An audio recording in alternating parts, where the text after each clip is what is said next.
O teste de mísseis recente da Coreia do Norte, o primeiro desde 2017, serve como um alerta claro da frustração do líder Kim Jong-un sobre a situação real das conversas com os Estados Unidos, que ficaram paralisadas desde que o presidente Donald Trump saiu da cúpula do Vietnã no começo de fevereiro deste ano. E o lançamento ele seguiu paralelamente ao encontro entre Kim e o presidente russo, Vladimir Putin, há menos de 2 semanas, e provavelmente sinaliza mais testes que poderão e que estarão por vir. Entrando um pouco sobre essa situação, esse lançamento, alguns analistas e militares americanos, bem como aliados asiáticos, que estavam confusos, com o lançamento e a declaração anunciada pelos norte-coreanos, por meio de uma propaganda que anunciava o teste como sendo um míssil balístico de curto alcance. Entretanto, esse anúncio ele ficou um pouco confuso, pois 2 imagens de satélite foram disponibilizadas pelo Instituto Middlebury, à CNN, evidenciando a trilha de fumaça de um lançamento de um foguete na sexta-feira, pela Coreia do Norte, que é provavelmente um míssil de curto alcance. Então, um funcionário dos Estados Unidos, ligado ao Pentágono, ele anunciou uma análise preliminar que demonstra, nessas imagens, ser um teste de lançamento, tanto de um MLRS, sistemas de foguetes de lançamento múltiplo, quanto que está sendo visto como um possível míssil balístico de curto alcance, o que seria um pouco mais grave do que um sistema de foguetes de múltiplo lançamento. E diante do ocorrido, para amenizar os ânimos dos aliados americanos,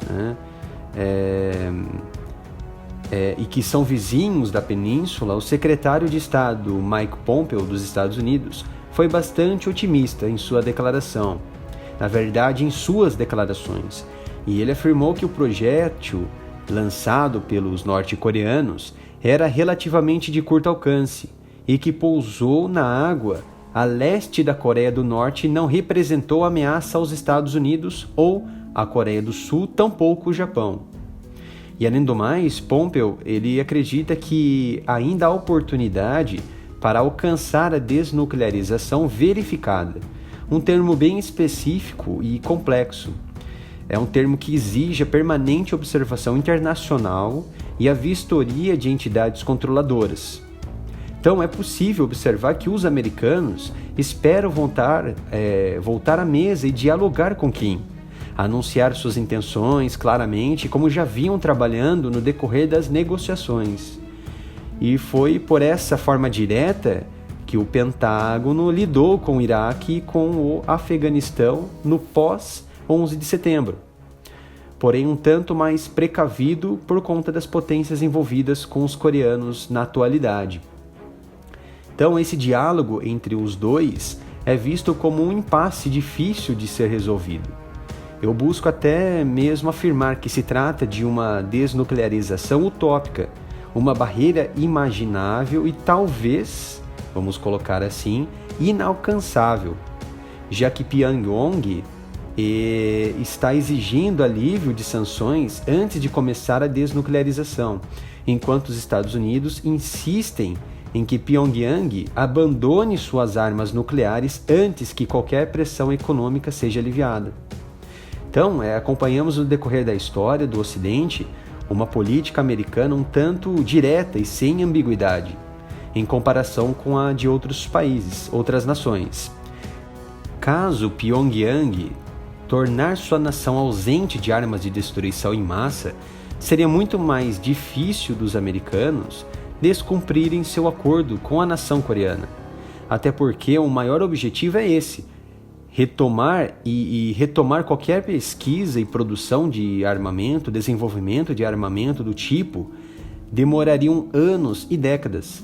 E com a possível monitoração internacional, isso seria quase impossível de ocorrer sem alarde.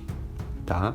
Então, estamos falando de uma nação que só tem um modo de dissuadir, um jeito de ameaçar e uma maneira de chamar a atenção, que é o uso de armas nucleares. Com o fortalecimento recente da aliança coreana e russa à porta dos Estados Unidos, fica ainda mais difícil a possibilidade de acertos entre as partes. Kim prometeu não disparar mísseis balísticos intercontinentais de longo alcance.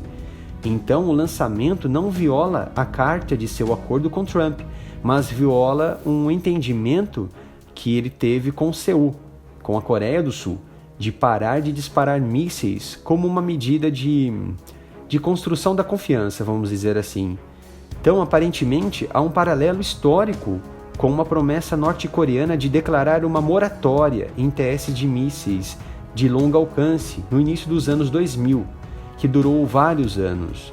Quando Pyongyang quebrou essa moratória em 2006, eles começaram com um teste de mísseis de curto alcance, que tecnicamente não quebrou o acordo, mas foi um aviso, como agora, e no momento que as negociações estavam no impasse. E na época, os coreanos fizeram um teste de mísseis de curto alcance e em julho do mesmo ano fizeram um grande, usando o míssil Taepodong-2. Então este é um movimento bastante clássico para começar de uma forma pequena e evoluir para uma forma mais grandiosa, né, de forma de dissuadir. É um aviso de que há mais por vir. Apesar da perspectiva de aumentar as tensões, Pompeo ele defendeu as táticas de negociação de Trump e afirmou que Trump foi o único presidente que colocou as sanções mais duras do mundo na Coreia do Norte e que os Estados Unidos continuam pressionando. Então, é preciso lembrar aos coreanos, é muito claro deixar isso evidente, sobre o perigo de se brincar com armas nucleares. Durante a Segunda Guerra, os americanos alimentavam o conflito de forma indireta até 1941, quando o Japão atacou Pearl Harbor, um feito que ocasionou baixas materiais e de pessoal aos Estados Unidos, mas elevou a fúria de uma nação que ninguém conhecia até então. E na época, os japoneses estavam aliados a um grupo muito forte, o que equilibrava a balança de poder militar no mundo, como a Iugoslávia, Hungria, Alemanha. Tínhamos ali também aquela aliança ali com a Itália.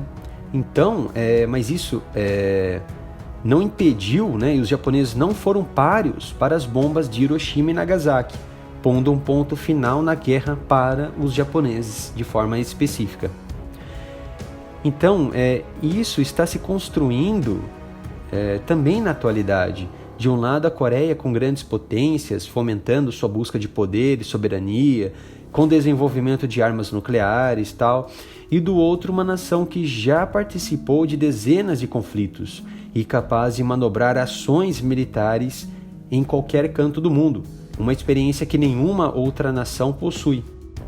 Então, o que deu a entender até o momento é a mensagem que Kim está revelando.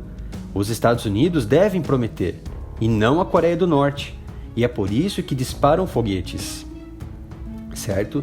E se a desnuclearização não deu certo nas negociações passadas e até o momento, Trump precisa tentar de outro modo, também diplomático, mas com pessoas diferentes.